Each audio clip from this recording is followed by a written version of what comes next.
Here's an update, Jeff. This is Jeff's engine. It's a turbo 280Z engine, 280ZX engine. I think they call it an L28ET. Uh, I've been working on a lot of these, as you know, but anyway, I'm just giving Jeff an update. We've got the fuel rail installed. I've got it plumbed with this clear vinyl tubing until I can find the correct rubber tubing. I've already checked it for leaks. This is all solid now. Here's your return line out of the regulator. I've installed my exhaust downpipe, Jeff, because we needed two ports, one for the O2 for the narrow band and one for the narrow band O2 and one for the wide band O2 for the AFM meter, that thing that reads the mixture. So I installed that. I pulled off mine, installed it on Jeff's. Let's see what else we had going on. Oh, I've rigged up the, I've got the pressure regulator. I found Jeff had an extra pigtail laying around, so I converted that to bullet connectors, because that's what I have set up on the wire harness. So that's for the pressure relief valve that controls the vacuum that goes to the fuel regulator. So what happens is, during hot restarts, it essentially cuts the vacuum, so instead of being like 30 psi at idle, it's at full pressure, which is 38 psi at idle. So it just helps it restart. For people who don't know much about these engines, they have a problem restarting sometimes because of the, I think the fuel gets hot and burns off and boils out or whatever. But that's supposed to be a little help to restart. So got the pigtail set up for that. All the plumbing has been capped off as need be. What is this? Oh, here's the IAC. I've probably gone over this already. This is an experiment. We're going to worry about this later. For now, we're going to try it with a stock IAC, just see where it idles. Down here, I've got this is for the for the ignition.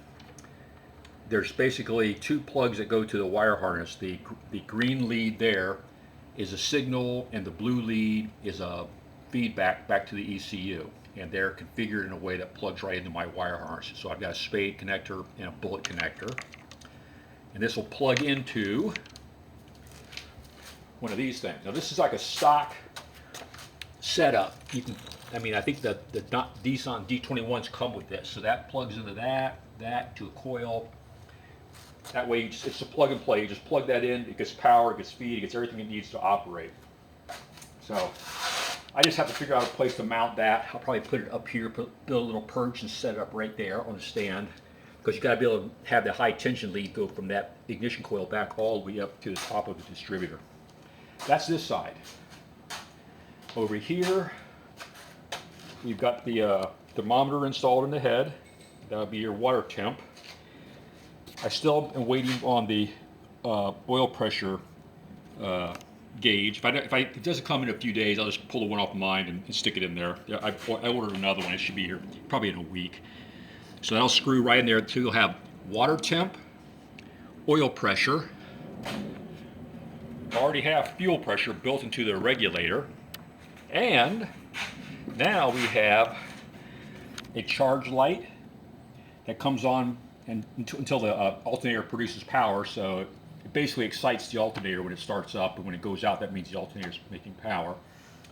You've got this AEM air-fuel ratio gauge and a tachometer, so we can monitor. That green wire is the feed wire that went back to the ignition. So basically, you turn it on, and it does its sweep thing. The AEM starts off there. I think once the heater heats up on the oxygen sensor, that'll spool up to go full lean. Watch, you'll see it a second here. There. So that means there's no oxygen being burnt off at all because the engine's not running. And that light will stay on until the alternator starts producing power. So we got full instrumentation. And the only thing I'm waiting to do, beside that oil pressure gauge, oh, and here's the fuel pumps all rigged up. I might have already covered that. The fuel pump's all rigged up with a feed and a return. I like to use vinyl so you can monitor what's going on. You can see it, like especially the pickup tube. Remember, there's no pressure here, so you can actually see if you start sucking air into the fuel pump. if you're running low on gas, and you can see what's coming out too, make sure everything's working, you know, hunky-dory.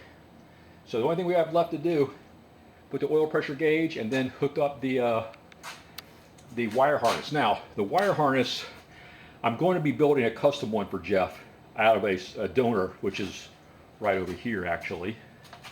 All this goodness. That's out of a 300ZX, but we're not there yet, and that'll take a little bit of time. So just kind of test things out, make sure everything's working right. My plan is to go ahead and use my already built wire harness that you've seen in earlier videos that was built for both the 280 and the 300 ECUs. It's swappable. There's a couple plugs you can switch out, and it'll operate with either system. It'll use an AFM or a MAF, you know, and there's a few other sensors that are different. And it operates the fuel pump. You know, there's different strategies that turns the fuel pump on between those two systems, and that harness was designed to be able to go either way, you know. So I'll probably just plug that in, primarily because I want to see how this works.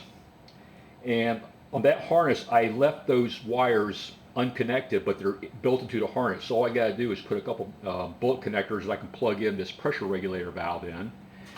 And on this one here, it also has it's already, the connector's already built in, so I have to kind of adapt to it because it's some kind of weird connector that fit to the original 280ZX control valve, which is different from this kind of connector here. So that's going to be a little bit of a connectivity issue, but not a big deal. It's just two wires going into a plug, so I just have to figure out an easy adapter. I like things to be neat. In other words, I don't like having loose wires and clips and things wrapped up, and you know, I don't like that because that's just a problem waiting to happen. So that's why you see me going through all these efforts, putting all these different connectors and trying to make things as, you know, as solid as they can be, so that when they do plug in, they stay plugged in and there's no loose wires or anything going on like that.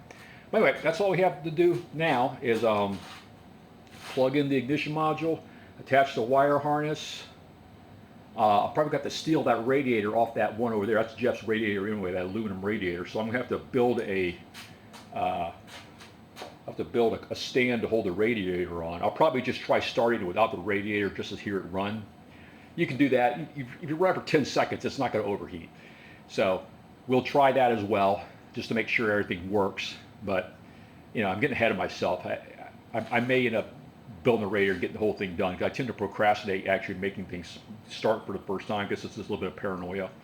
But I've already tested all the electrical wiring to make sure that the correct input signals are coming out of that engine harness that stays with the stand.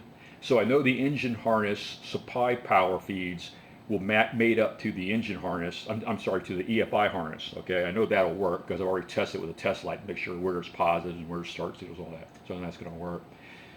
That's it for now.